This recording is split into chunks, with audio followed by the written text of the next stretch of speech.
What up, Thrashers? I'm back with the milk. It's been a hot damn minute. And new space. So that explains pretty much everything. Man, I have not played guitar. Well, last 2 days I was able to get everything up and together, the rig, running solid. Before that, man, I had to take like a whole week off. I just couldn't find the time to put everything together with, helping my folks with all the other moving stuff. So it was kind of, yeah, man, pretty fucking weird and unfortunate. But now that I'm back in it, I feel like playing some of my favorite riffs. And I thought, what better an opportunity for a quick little filler video than to play one sort of riff or song section per each of my top 5 favorite bands in no particular order. So let's get to it. Let's start off with what I think to be one of the more underrated Megadeth riffs, in my personal opinion, is Bad Omen. Really weird, really cool. When they play it at faster tempos, they play it slightly different. And the way I like to do it, I'm not going to break it down or teach it, but I just want to sort of do it at a slower pace so you can get the character of it, and then I'll play through it. But here's how it is at a slightly slower tempo, just so you can hear exactly what Dave is doing.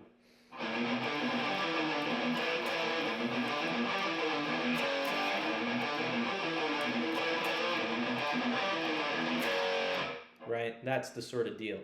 And when you get it up to a high speed, your right hand has to do a lot of...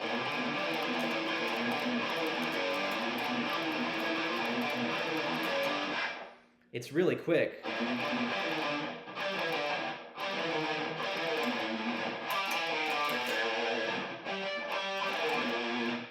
It's weird. And I had a bit of a struggle with it when I first learned it, because I thought they were going, instead of 5 to 6, I thought they were going 6 to 7. So, yeah, I had to learn that, I guess. But this was one of the first riffs that when I got it down really fast, it sort of made my right hand feel like super in sync with my left, because there's so much motion and crawling movement.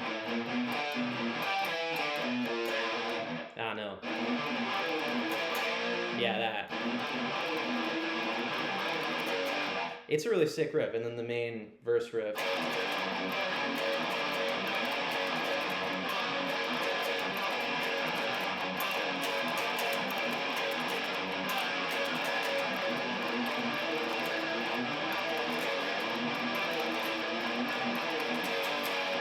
Probably playing that at the Detroit, what was it, 87 show speed, 86, when was he? He was in Detroit in 86, and that was when he had that cool, not a leather coat, but it had those dangling little skulls on it. That was pretty fun.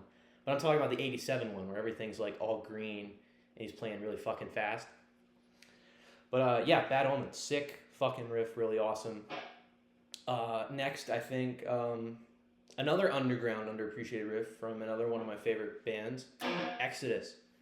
I'm torn because there's so many awesome riffs. I feel like just Exodus, they're given their fair share of credit, but I feel like the complexity of their riffs on their stuff between their first album and the atrocity that was their sort of Black Album copy attempt of a record.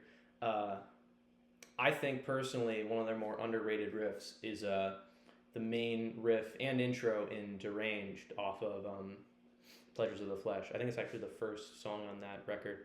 And it's pretty nuts. Again, I'm going to play it at a slightly slower speed just to give you the feel if you haven't looked at my other video before teaching that. And again, I'm going to be redoing all my videos, so that's going to take a while. But anyway, here it is. So...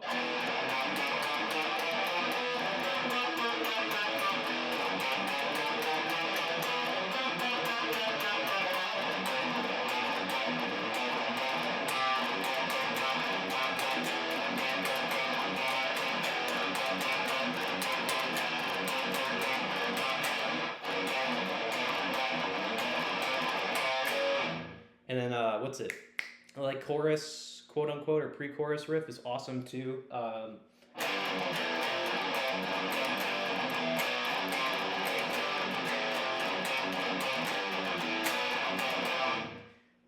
Sick ass song, really fast, really aggressive, really harping on that tritone sound. Super classic, fast, hard hitting, aggressive thrash metal. Love that song. Not gonna yap on about that one as much as the Megadeth tune because I don't have too many things to say about it. Other than it was played live sort of often, but it's hard to find live video of it. So yeah. Let's do Havoc next. Man, what's a good Havoc tune? There's two that are like really difficult in their own unique ways that I really like. Scumbag in Disguise is really difficult and weird, but No Amnesty is also kind of similar. Those are like two of my like favorite, most difficult thrash songs to play. But I think I did a lesson on No Amnesty, so I'm not gonna retrace my steps like I did with Exodus or whatever with Deranged. So I'll do Scumbag in Disguise for the sake of it. Why not? Anywho, it starts with this intro bit, which is pretty cool, using like power chords and then fourth inversions. Chromatic. And then it goes back there again. So it's sort of doing these fourths to simulate those power chords again, which is a really smart maneuver. I like when they do that. Anyway.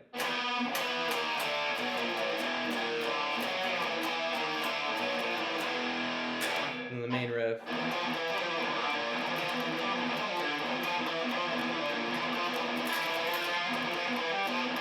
It's such a bastard. It's the quickness of the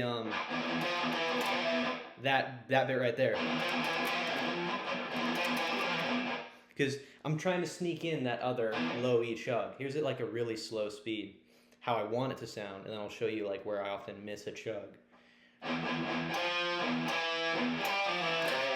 Right, that's the beginning bit, but I often miss the chug that's supposed to happen there. So it would be comparing the correct way, and then I keep on wanting to hit it at a slower speed, where you skip another low E chug. It might be that way. It might be that David is doing like a finger muting thing, muting the low E, so the A string is the only thing, and not actually hitting a mute there. Because the only way I found out how to like accurately play this, exactly how David does, was their like making of videos they had at Havoc in the Studio thing, where you see him playing it for a little bit, and his right hand is very relaxed and kind of loose. So that makes me believe there might not be another low E chug in there, and it might be like an overdub thing where they just have chugging behind it, or it's not even there and it's just like a muted string noise, and it's just to get you through to that maneuver for that part of the riff.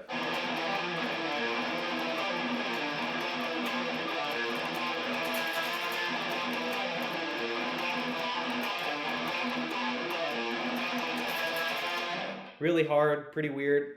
Again, I'm still a little rusty from my break, so it's not sounding exactly how I want it to sound, but it's a difficult kick-ass riff. And doesn't happen a lot throughout the whole song, but it's still a chop buster for sure. Let's do Testament now. Well, I mean, to be frank, Testament and Gamma Bomb are kind of fighting for like the top 5 slot. Let's ignore them for a minute. Let's do Annihilator instead, because they're definitely always in the top 5. They're not fighting for anybody. They stay there. Jeff Waters is super underrated. I think Phantasmagoria has a pretty sick riff with like the beginning bit with the right, and then the guitar behind him, like, what is it?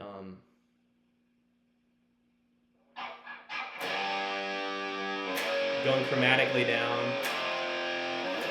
and then they change up the riff to the fast.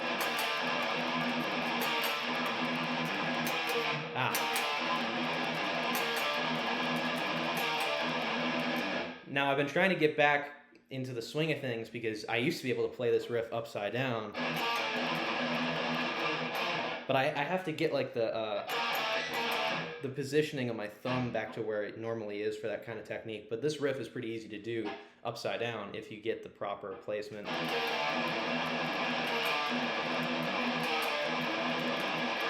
There we go, I kind of had it for a second. I'm not going to push it.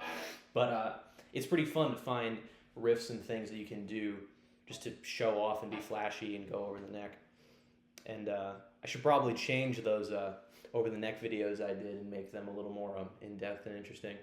Anyway, I think I'm going to do Gamma Bomb for the last out of my top 5. Testament's Day will be due another time.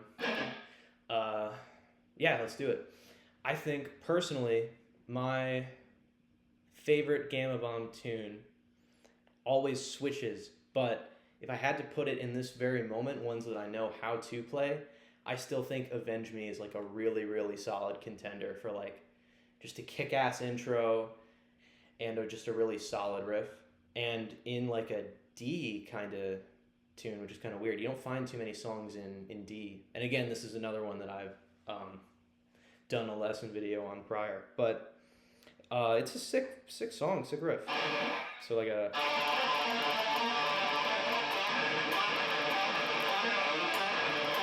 wait, no, that's not it. That's it. That's it, sorry.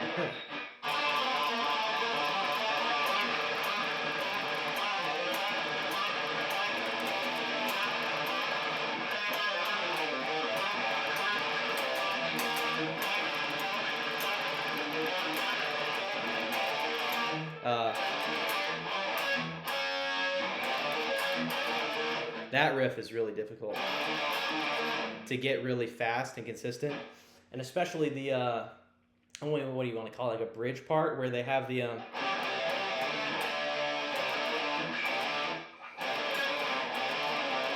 that bit.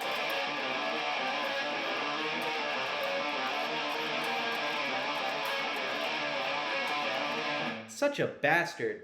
You're moving this power chord so fast. It was hard in the lesson video when I did it, and it's still hard now. I feel like they sort of cheat that one somehow. They might be doing fourths. I might be stupid. No, I'm pretty sure it's power chords, but man, it's hard to get that to sound clean and not sloppy. You almost have to like use your right hand on autopilot, because there's no way you're down picking all that. Okay, I lied.